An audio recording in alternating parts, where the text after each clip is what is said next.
आज कैलासवासी मधुकररावजी पिचड साहेब यांच्या अंत्यविधीला हजारोच्या संख्येने लोक आले होते। आम्ही सुद्धा या कुटुंबाच्या दुःखामध्ये सहभागी आहोत।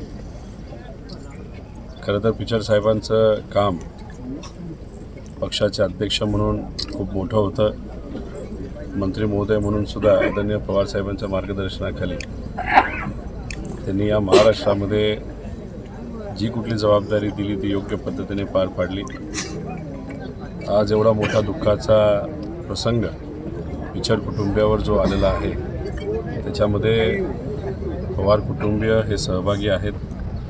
ईश्वरचरणी प्रार्थना करतो या अडचणीच्या काळातून पिचड कुटुंबियाला निघण्यासाठी ताकद मिळो व तसंच कैलासवासी पिचड साहेबांच्या आत्मेला शांती मिळो।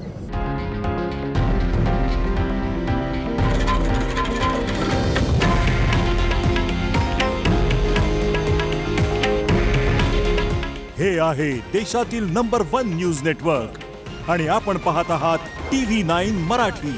काळजी तुमची, हित महाराष्ट्राचं।